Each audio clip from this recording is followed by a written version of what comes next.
Hi everyone, and welcome to the first episode of Japanese Phonetics by Dogen. Phonetics is the branch of linguistics defined as the study and classification of speech sounds. Thus, Japanese phonetics is, to put it simply, the study of spoken Japanese. Typically, Japanese learners do not study Japanese phonetics intensively, usually only covering fundamental pronunciation and never studying Japanese intonation or pitch accent. This is why most people, despite their best efforts and multiple years of study, often end up with unnatural accents, heavy enough to be identified even by non-native speakers. Without phonetic knowledge, it's very difficult to check and improve your Japanese accent. For example, every native Japanese speaker can tell the difference between yama o noboru and yama o noboru, yama o noboru, and yama o noboru. They can tell you which one is correct and which one sounds unnatural. Most Japanese learners, however, can't because while they study a bit of pronunciation, they don't study Japanese pitch accent by itself. Let's use a simile. Learning Japanese but stopping your phonetic studies at fundamental or basic pronunciation is similar to learning how to prepare a steak but stopping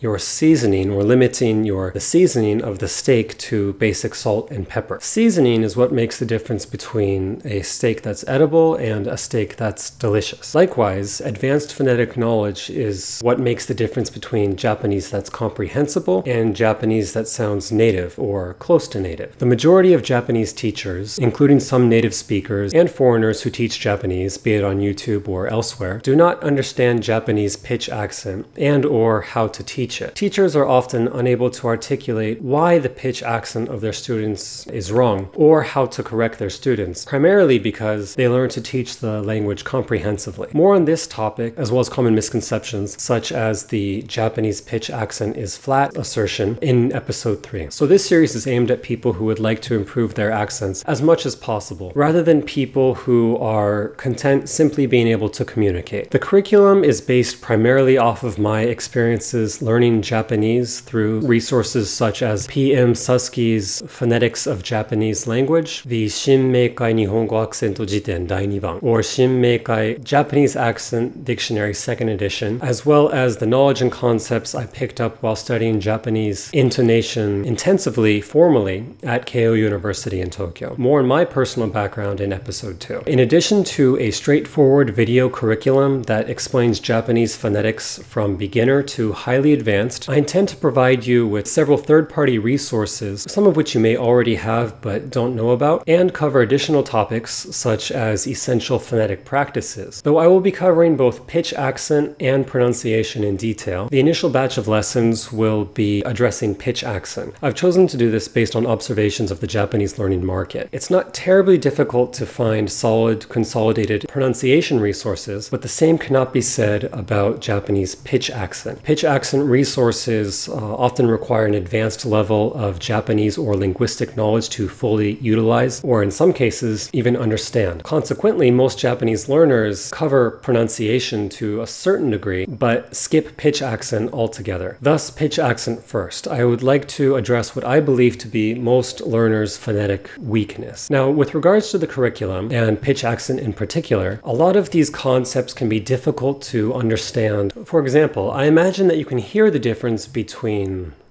ore and ore, or gakusei and gakusei, but you may have difficulty identifying and mimicking the correct pitch accent pattern without a visual guide. So rather than just saying these words, I will also be doing this. Ore, ore, ore, ore, gakusei, gakusei, gakusei, gakusei. Furthermore, in earlier lessons, I will also be mapping Japanese pitch accent patterns that don't exist in English onto English words such that it's easier to acclimate. For example, this is me mapping the Japanese pitch accent pattern from the word gakusei onto the English word dictionary. Incidentally, this pattern is known as the Heiban pattern. Standard English. Dictionary. Dictionary.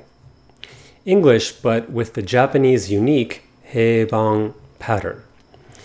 Dictionary, dictionary, dictionary, Now that you've used this pattern a few times, now that you've heard it a few times, let's try mapping it back onto Japanese. So again, dictionary, dictionary, 学生、学生、大学、大学. Hopefully this exercise made things a little bit easier. We'll be doing this a little bit in the beginning.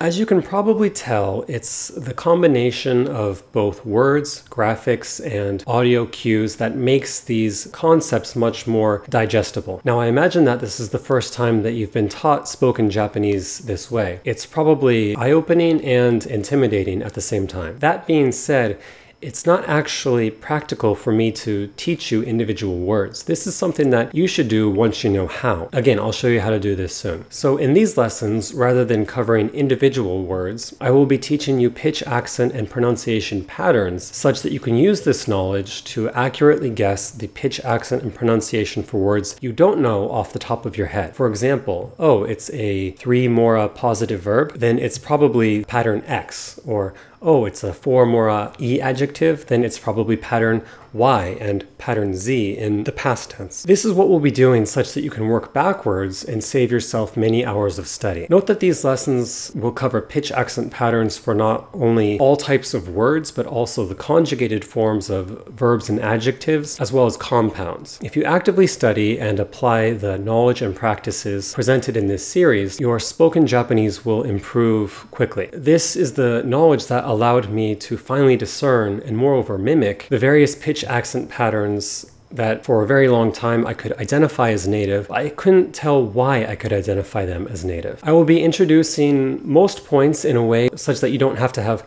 more than fundamental Japanese knowledge to understand. And I believe that these lessons will be beneficial for all but the completely bilingual. Not only because phonetic knowledge is useful at all levels, but again, also because most of the information in the curriculum is not typically consolidated or readily available in English. You may see me reading off this teleprompter throughout these lessons as I am here, and that is because though these lessons are completely scripted, they are not performed due to time restrictions. I should also note that besides this initial video, I am making these lessons in addition to my weekly YouTube videos and full-time job, and have no intention on rushing this series, so I will most likely be releasing on a bi-weekly basis. Please also be aware that the first 3 or 4 videos, which will also be available on YouTube, will serve as the foundation for the more information and theory-heavy later lessons. In other words, the initial batch of videos may seem a bit slow, but that's intentional. Things will pick up quickly from lesson 5. Before closing, I'd like to thank everyone that has supported my YouTube activities. Several members of the Japanese learning community suggested I make a Patreon page before there was any talks about a phonetics series. I'm very grateful for this support and optimistic about Japanese phonetics becoming a useful and appropriate incentive for patrons. And that's it. Welcome again to Japanese Phonetics by Dogen. I'm scripting Lesson 2, How I Studied Japanese, Lesson 3, Common Japanese Misconceptions, and Lesson 4, Phonetic Awareness and Useful Phonetic Practices right now. I hope you guys enjoy the lessons, and thank you all very much for your continued support.